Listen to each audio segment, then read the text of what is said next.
Ibu bapak, saudari-saudara, rekan-rekan muda dan adik-adik yang terkasih dalam Kristus, Shalom. Jumpa lagi bersama saya, Pastor Sulaiman Otor OFM, dalam program Sabda Saban Hari.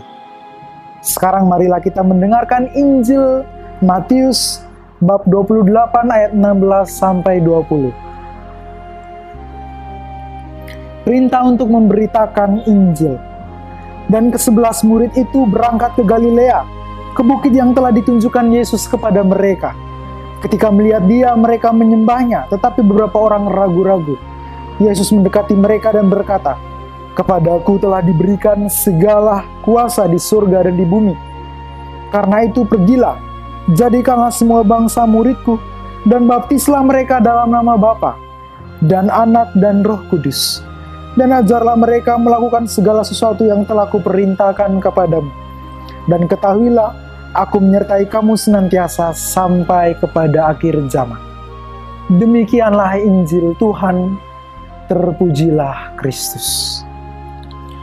Ibu bapak, saudari-saudara, rekan-rekan muda dan adik-adik yang terkasih dalam Kristus. Hari ini Gereja Katolik Mondial merayakan Hari Raya Allah Tritunggal Maha Kudus, Bapa, Putra, dan Roh Kudus. Dalam kehidupan bermasyarakat dan beragama, dogma Kristiani yang satu ini memang selalu mengundang perdebatan di antara agama-agama samawi, yaitu agama-agama yang lahir dari iman Bapak Abraham.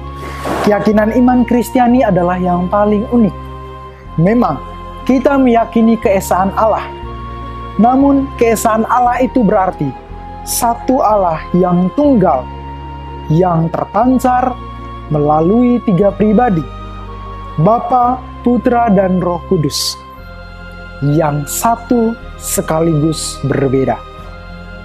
Pertanyaan yang tetap laku sepanjang masa adalah, bagaimana kita dapat memahami Tritunggal Maha Kudus dengan sederhana? Suatu ketika, pimpinan Fransiskan mengunjungi Santo Yosef Cupertino. Dia adalah seorang imam Fransiskan yang terkenal karena kemiskinan dan kesalehannya. Saat itu, Yosef sedang berdiam di pinggir api unggun. Lantas ia melontarkan pertanyaan, bagaimana dogma Allah Tritunggal Maha Kudus dapat saudara Yosef pahami? Yosef dalam kesederhanaannya menjawab, "Bapak, sejujurnya saya tidak memahami dengan tepat apa yang Bapak tanyakan.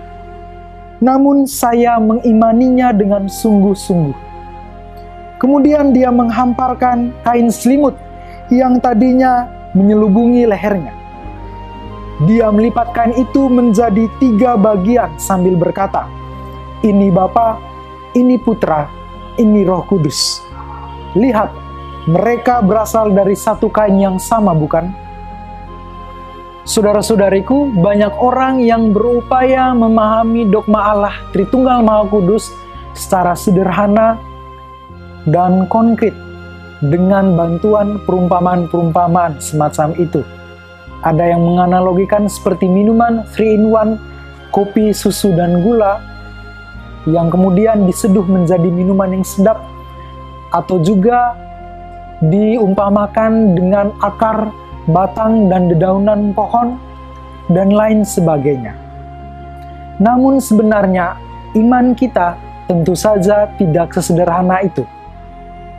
Dogma Allah Tritunggal Maha Kudus adalah sebuah misteri ilahi. Allah disebut Bapa karena Ia adalah pencipta yang peduli dengan penuh kasih kepada ciptaannya. Yesus juga menyebutnya sebagai Bapa. Ungkapan Allah sebagai Bapa sudah ada dalam kitab Perjanjian Lama. Memang Allah juga dirasakan sebagai ibu karena kerahiman dan belas kasihnya. Yesus sendiri berkata, "Barang siapa telah melihat aku, ia telah melihat Bapa." Yesus adalah Putra Allah yang tunggal. Dia adalah yang dikasihi. Dalam kisah pembaptisan, Bapa berkata, "Inilah anak yang kukasihi, kepadanya lah aku berkenan." Sedangkan Roh Kudus adalah pribadi Tritunggal Maha Kudus. yang memiliki keilahian yang sama dengan Bapa dan Putra. Allah mengutus Roh ke dalam hati Putranya dan kepada kita semua, supaya kita semua semakin terberkati menjadi anak-anak Allah di dalam rahmat pembaptisan dan krisma. Amin.